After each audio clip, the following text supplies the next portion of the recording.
peristiwa-peristiwa penting seputar proklamasi kemerdekaan. Pada tanggal 8 Maret 1942, pemerintah Hindia Belanda menyerah tanpa syarat kepada Jepang. Hal itu menandai berakhirnya penjajahan oleh Belanda. Setelah itu, Indonesia diduduki oleh Jepang yang berlangsung singkat, sekitar 3,5 tahun. Hal ini terjadi karena Jepang kalah melawan sekutu. Jepang menyerah tanpa syarat setelah dua kotanya, yaitu Hiroshima dan Nagasaki, dibom oleh sekutu. Bangsa Indonesia memanfaatkan kesempatan ini untuk memproklamasikan kemerdekaan. Untuk mencapai proklamasi tersebut, bangsa Indonesia melewati berbagai peristiwa penting. Peristiwa-peristiwa penting seputar proklamasi kemerdekaan adalah sebagai berikut. Peristiwa yang pertama, pembentukan BPU PKI. Akhir tahun 1944, kedudukan Jepang dalam Perang Pasifik semakin terdesak. Jepang menegaskan kembali janjinya untuk memberikan kemerdekaan kepada bangsa Indonesia. Letnan Jenderal Kumakichi Harada membentuk BPU PKI atau kepanjangannya Badan Penyelidik Usaha-Usaha Persiapan Kemerdekaan Indonesia, atau bahasa Jepangnya Dokuritsu Junbi Kosakai, pada tanggal 1 Maret 1945. BPU PKI diketuai oleh Rajiman Widyodiningrat dan bertugas menyelidiki berbagai kebutuhan untuk membentuk sebuah negara yang merdeka. BPU PKI mengadakan sidang resmi dari tanggal 28 Mei 1945 sampai dengan 1 Juni 1945. Sidang ini menghasilkan sebuah rumusan negara, yaitu Pancasila. Peristiwa yang kedua, pembentukan PPKI. BPU PKI dibubarkan pada tanggal 7 Agustus 1945 dan digantikan oleh PPKI atau Panitia Persiapan Kemerdekaan Indonesia atau Dokuritsu Junbi Linkai yang diketuai oleh Soekarno.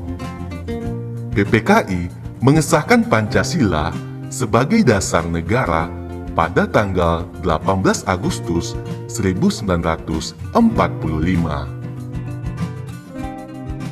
Peristiwa yang ketiga, Jepang menyerah kepada sekutu.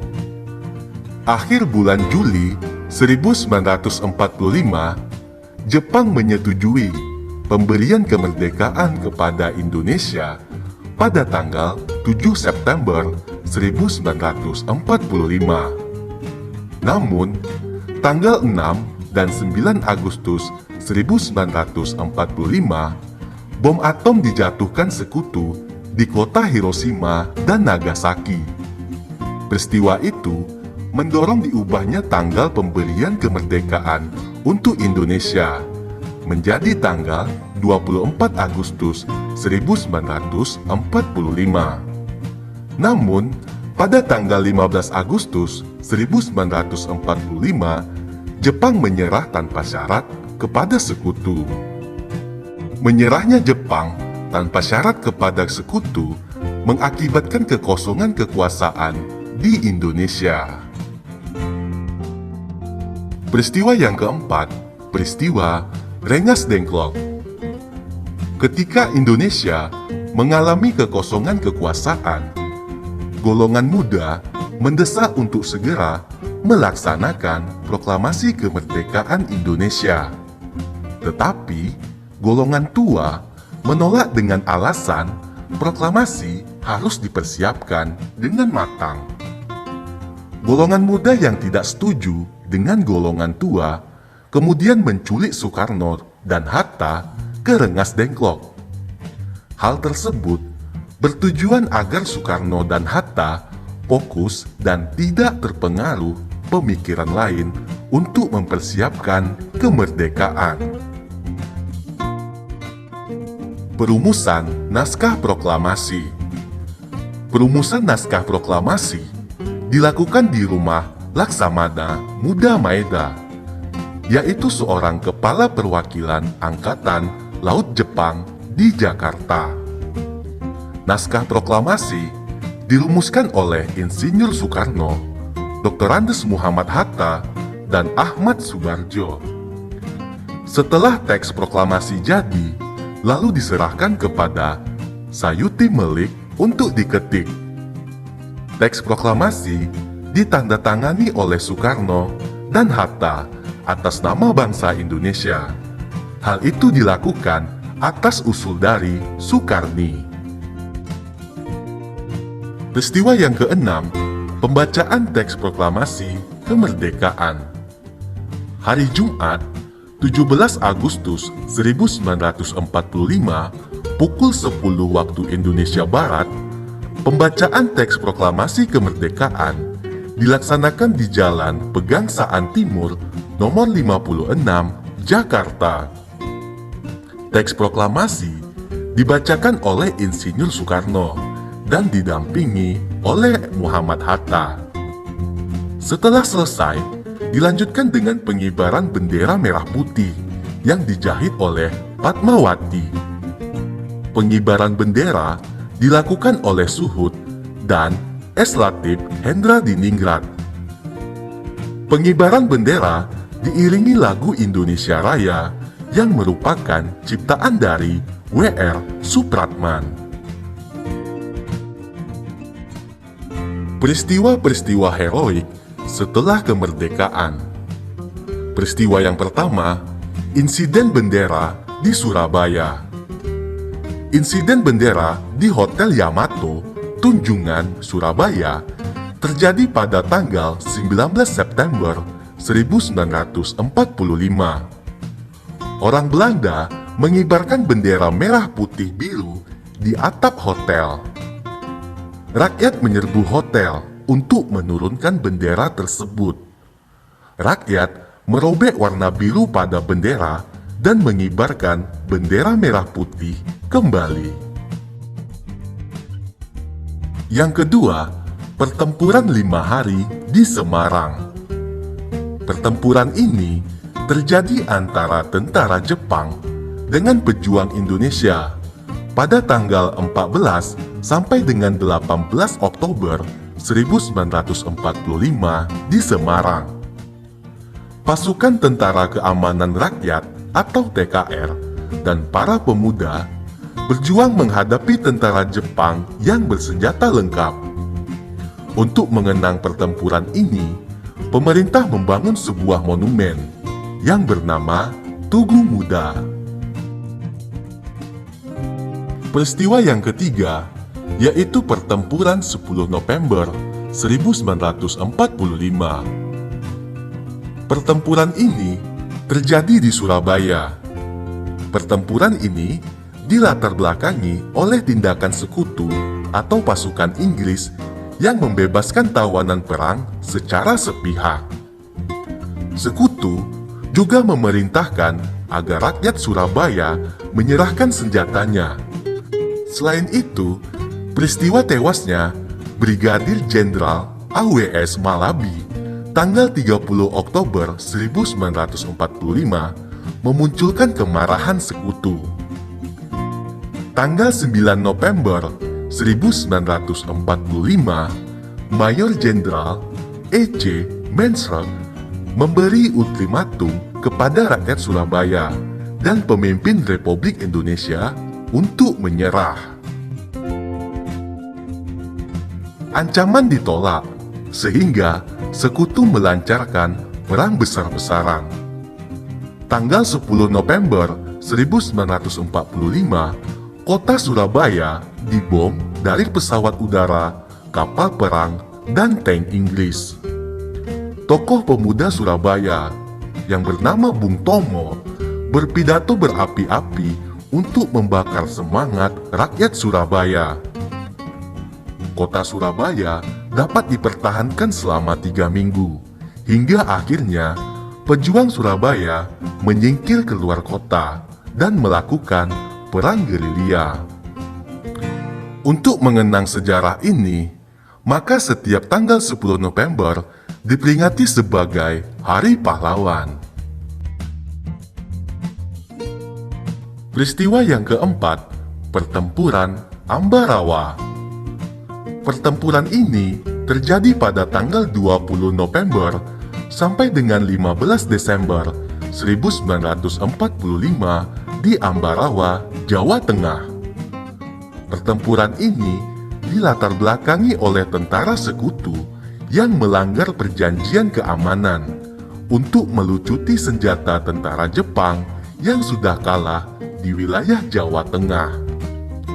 Tanggal 26 November 1945, pemimpin pasukan TKR, Letnan Kolonel Isdiman, gugur. Sejak saat itu, pimpinan diambil alih oleh Kolonel Sudirman, seorang panglima Divisi 5 Banyumas. Berkat taktik jitu yang diterapkan oleh Kolonel Sudirman, pasukan TKR dapat memukul mundur pasukan sekutu pada tanggal 15 Desember 1945. Oleh karena itu, pada tanggal 15 Desember diperingati sebagai Hari Infanteri. Di Ambarawa juga didirikan sebuah monumen yang bernama Palagan Ambarawa. Yang kelima, Pertempuran Medan Area. Pertempuran ini terjadi pada tanggal 10 Desember 1945. Latar belakang dari pertempuran ini yaitu pasukan sekutu dan pasukan Nika mempersenjatai para tawanan dan membentuk pasukan Medan Batalion KNIL, serta melarang rakyat membawa senjata. Akhir dari pertempuran ini, sekutu belum berhasil diusir dari Medan.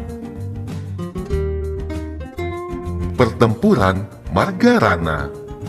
Pertempuran ini terjadi pada tanggal 18 November 1946 di Bali. Letnan Kolonel I Gusti Ngurah Rai dibujuk oleh Belanda untuk bekerja sama mendirikan satu negara boneka di wilayah Indonesia bagian timur. I Gusti Ngurah Rai menolak ajakan tersebut dan melakukan perlawanan. Akhir dari pertempuran ini, I Gusti Ngurah Rai gugur bersama pasukannya. Saat ini, nama I Gusti Ngurah Rai diabadikan menjadi nama sebuah bandara di Bali. Peristiwa yang ketujuh, Bandung Lautan Api. Tanggal 21 November 1945, tentara sekutu mengeluarkan ultimatum pertama untuk mengosongkan Bandung bagian utara. Peringatan ini tidak dihiraukan oleh para pejuang Indonesia. Sejak saat itu, terjadi pertempuran di Bandung Utara yang menyebabkan kekalahan rakyat Indonesia. Bandung Utara pun jatuh ke tangan sekutu, dan pasukan Indonesia beserta pemerintah mundur ke Bandung Selatan. Tanggal 23 Maret 1946, tentara sekutu mengeluarkan ultimatum yang kedua untuk mengosongkan Bandung Selatan. Demi keamanan dan keselamatan rakyat, pemerintah Indonesia memerintahkan TRI atau Tentara Republik Indonesia dan para pejuang untuk mengosongkan Bandung Selatan. Tapi, Sebelum ditinggalkan, Bandung Selatan di bumi hanguskan atau dibakar agar tidak dapat dipakai oleh musuh. Meskipun demikian, para pejuang tetap melawan sekutu dengan taktik gerilya. Peristiwa tersebut dikenal dengan nama Bandung Lautan Api. Proses pembentukan NKRI. Setelah dibubarkannya BPUPKI pada tanggal 7 Agustus 1945, dibentuklah Panitia Persiapan Kemerdekaan Indonesia atau yang disingkat dengan PPKI. PPKI yang diketuai oleh Insinyur Soekarno memiliki beberapa tugas utama, yaitu meresmikan pembukaan dan batang tubuh Undang-Undang Dasar 1945, melanjutkan hasil kerja BPUPKI, serta mempersiapkan segala sesuatu yang berhubungan dengan masalah ketatanegaraan bagi negara baru, yaitu Indonesia. Untuk menjalankan tugas-tugasnya tersebut, maka PPKI segera menggelar beberapa sidang, yaitu sidang pada tanggal 18 Agustus 1945. Pada sidang ini, menetapkan dan mengesahkan UUD 1945. Kemudian, memilih dan mengangkat Insinyur Soekarno dan Muhammad Hatta sebagai Presiden dan Wakil Presiden Indonesia. Selanjutnya, sidang PPKI yang kedua, tanggal 19 Agustus 1945. Pada sidang ini, membentuk 12 kementerian dan 4 menteri negara. Kemudian, membagi wilayah Indonesia menjadi 8 provinsi, yaitu Sumatera, Jawa Barat, Jawa Tengah, Jawa Timur, Sunda Kecil, Maluku, Sulawesi, dan Borneo, yang dipimpin oleh seorang gubernur. Selanjutnya, pada sidang ketiga, 22 Agustus 1945.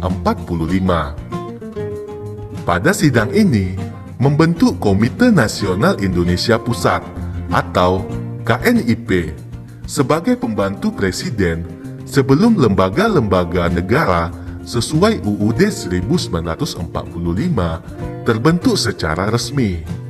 Kemudian, membentuk 3 badan sebagai wadah perjuangan, yaitu Komite Nasional Indonesia atau KNI, Partai Nasional Indonesia PNI, dan BKR, Badan Keamanan Rakyat yang memiliki tugas menjaga keamanan dan ketertiban umum di bawah koordinasi KNI.